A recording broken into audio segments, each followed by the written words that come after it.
Last two questions. The lady over here. Right. I've been told that women in Islam wear a veil because in this way men will treat them respectfully.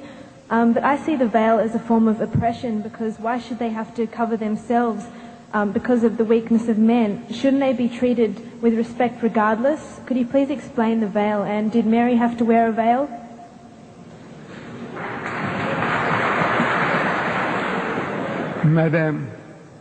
Madam, your Bible says, your holy Bible says, Paul is telling you that the woman must cover her head, that the woman who doesn't cover her, shave off her hair. Your Bible says that.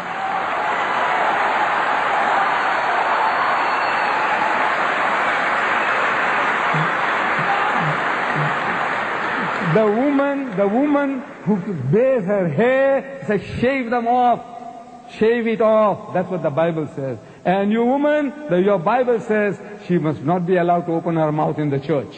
But that's your churches, they don't believe all that. And your people don't believe in that. So you are inviting trouble. Because of this, in America, in New York, no woman is safe after dark. No woman is safe. In France, during daytime, women have been raped in the street, and people just walk by, looking the fun. Say, or maybe they're enjoying themselves. Woman is being raped. No. I said, you are inviting it. Look, this modesty, the nuns, the nuns, Roman Catholic Church.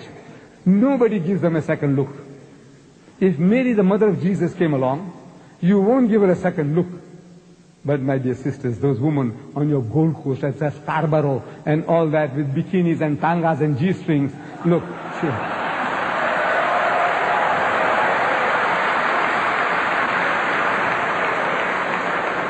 it's attracting, look, even an old man like me, I tell you, my God. If I went there, I tell you, I'll be burning inside. I'm telling you, look, this is the nature of man. God made us like that.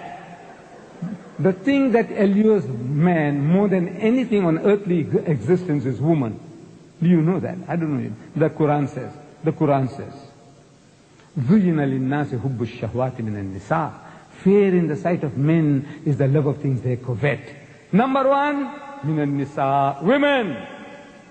وَالْبَنِينَ, then sons. I got 11 sons. I can make my own football team. It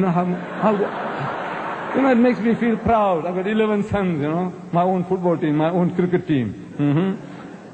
وَالْبَنِينَ. And number three, وَالْقَنَاطِرِ الْمُقَنْطَرَةِ مِنَ الذَّهَبِ وَالْفِضَّةِ, and hoarded heaps of gold and silver, and wealthy land, and horses branded for excellence, and all this. This is the list that is given in the Quran. Number one, women. The Quran says, the thing that allures man most on this earthly existence is woman. And I'm telling my Western friends that I don't have to prove that to you. I don't have to convince you. I said, you see, in my country, in Durban, city of Durban, I think we'll end with this. Okay? We'll end with this. In the city of Durban, there is a firm called Lucian Motors.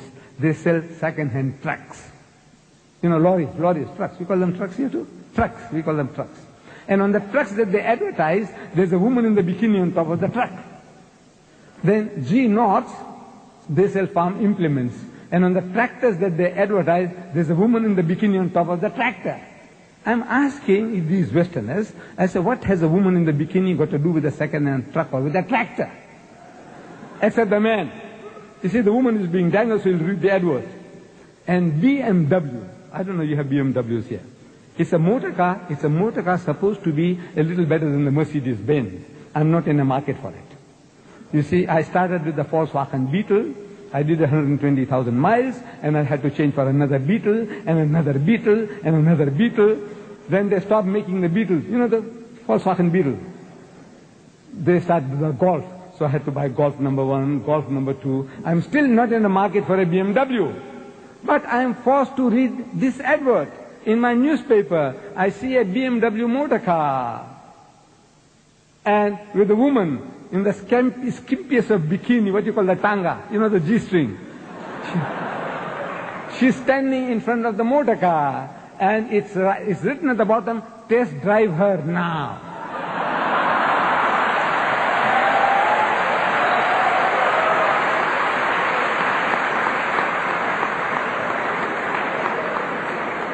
I'm asking the woman of the car. The woman is buying the car.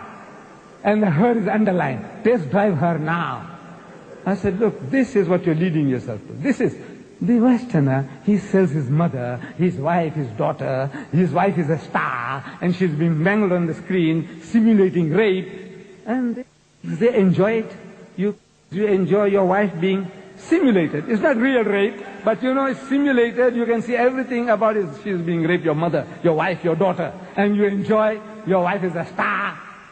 So, sick. No, alhamdulillah, praise be to God, we haven't come to that sickness yet, we Muslims. We try to keep away from it. This is your pleasure, your privilege. We have no right to force you.